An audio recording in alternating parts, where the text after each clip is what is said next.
Their mission, to tame the Wild West. We are pioneers and trailblazers. We fight for freedom. We transform our dreams into the truth. Our struggles will become a nation.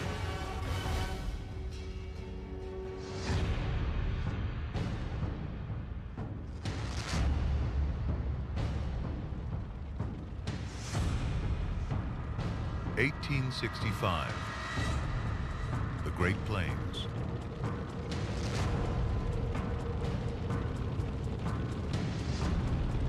Where 30 million buffalo roam.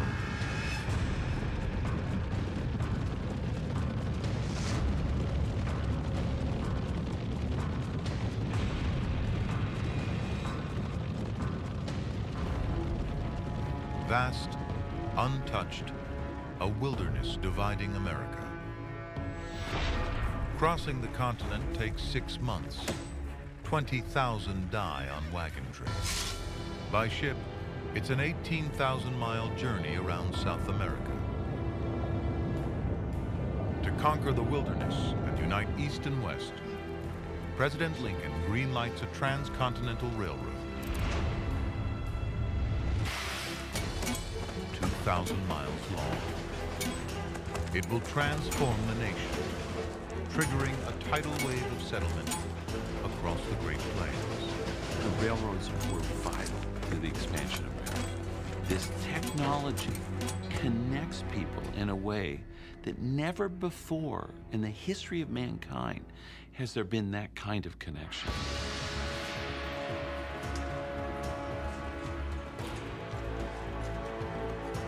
America's ancient wilderness meets modern American steel and muscle. An army of hammer-wielding men. Irish immigrants. Civil War vets. Railway. Their mission, to tame nature itself. The biggest obstacle heading east from California, a 12,000-foot wall of granite, the Sierra Nevada. Where the Pacific and North American plates collide, billions of tons of ancient rock rise up, crumpling like tin foil. Over the last 4 million years, the Sierra Nevada mountains climb more than 2 miles high. They're still growing, 13 feet in 1,000 years. One day, they could rival the Himalayas.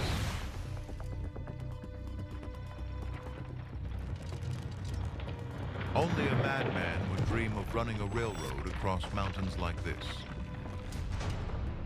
They don't call him Crazy Judah for nothing. Obsessed with the railroad, he sees a way through. Come on down, boys.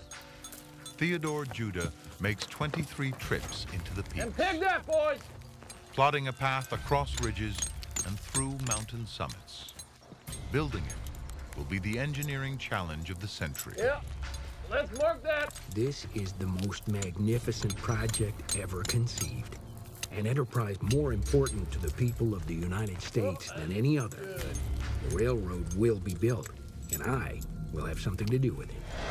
Americans love someone who can go through seemingly difficult or impossible things and make their dreams happen. With Judah's route approved, 2 companies begin work. The Union Pacific starts from Omaha in the east. The Central Pacific from Sacramento in the west. They'll meet in Utah. It will cost over $2 billion in modern money. The government doesn't have enough cash. It pays the companies in federal land. They must finish in 15 years or lose everything. We have learned in this country that you really don't get anywhere in life if you don't take some risks. I think America is by far the shining light of the world in so many ways because we are risk takers. Paid by the mile, Adding curves adds profit. Corrupt investors built the railroad for every cent they can. A 9-mile curve means an extra 120 acres of federal land. They'll end up owning an area the size of Texas. First, they must conquer the Donner Pass, 7,500 feet up, the highest on Judah's route. Cursed by 30 feet of snow each winter. Avalanches. Tragedy. Here, just 20 years earlier, the Donner Party became trapped in the snow and ate each other.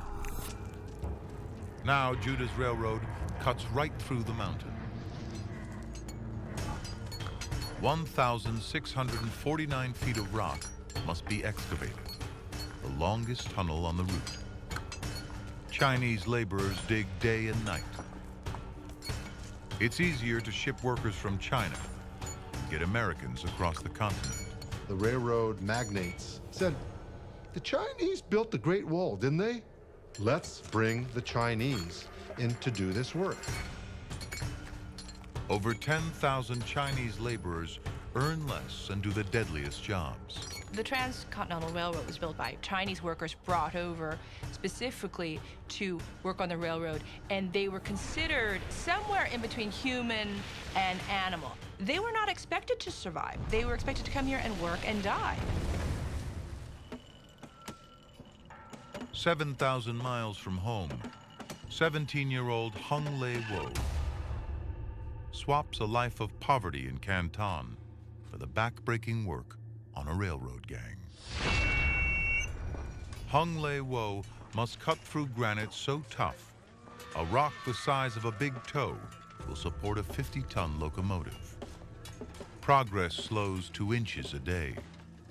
To break through, they need nitroglycerin. But transporting it is banned when 15 men are blown to pieces. In a mobile lab, Scottish chemist James Houghton mixes it on the spot. Nitroglycerin is 13 times more powerful than gunpowder. So unstable, any physical shock and it will explode in his hands. Houghton gets hazard pay. $4,000 a month in modern money. After 3 months in the mountains, he turns to drink, leaving the nitro to Chinese men like Hung Lei Wo. Irish crews won't touch it. Detonation creates temperatures of 9,000 degrees, as hot as the surface of the sun. So.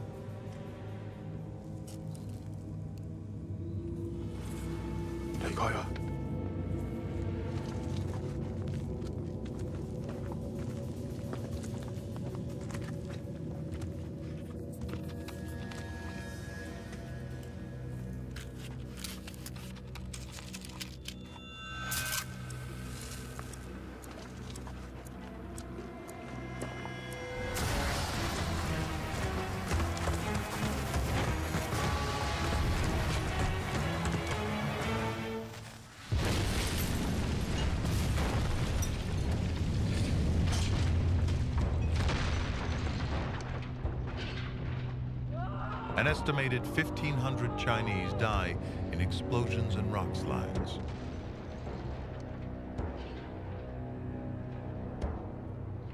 Hung Lei Wo survives. His son will be the first Chinese American to graduate in engineering from the University of California at Berkeley.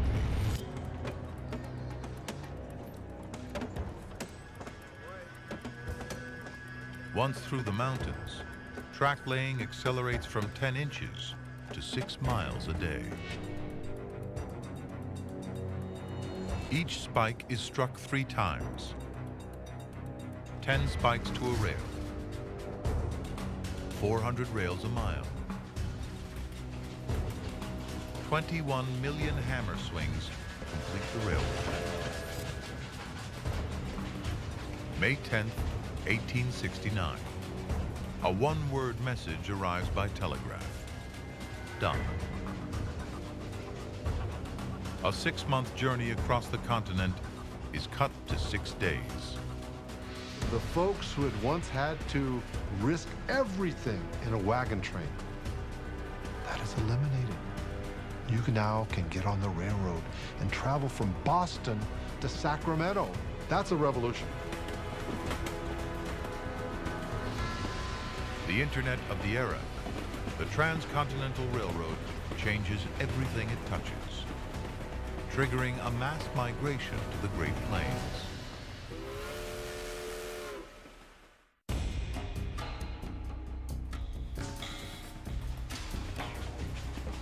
The Great Plains, conquered by steel and steam.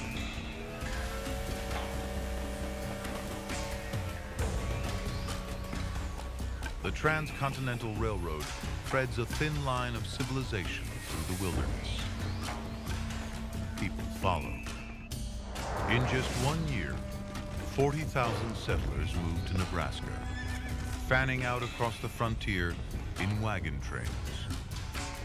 When in the mid-19th century to the late 19th century, they went out and settled some hostile territory known to mankind in the Great Plains where I grew up. These were true pioneers. The government accelerates the process with the greatest land giveaway in history. Anyone with a $10 filing fee can claim free land. A quarter are single women and ex-slaves. When you see the desperate scramble in these rickety wagon trains, you realize that the promise of America was land. These are people who never in a million years would be able to own land in Europe. Eventually, 10% of the United States will be given away under the Homestead Act.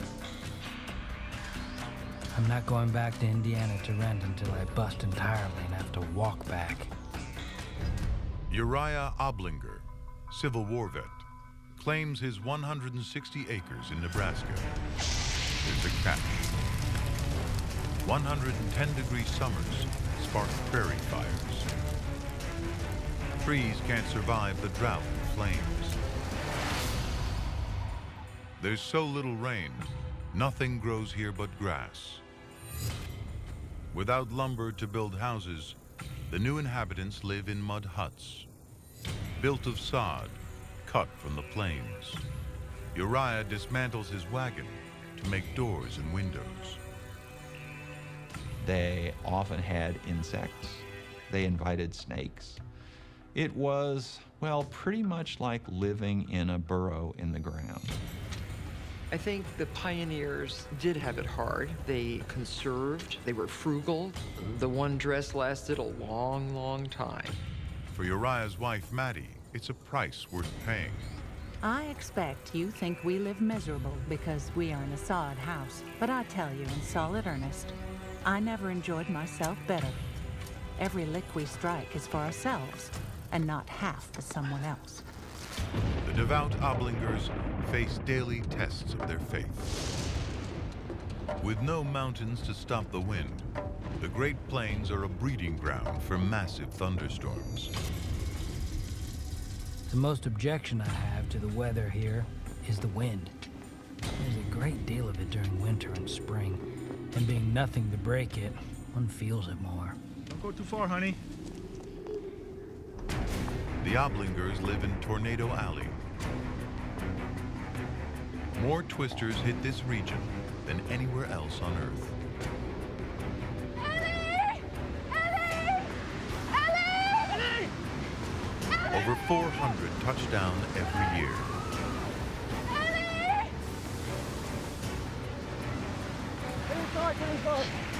Tell the folks they've never seen a storm in Indiana.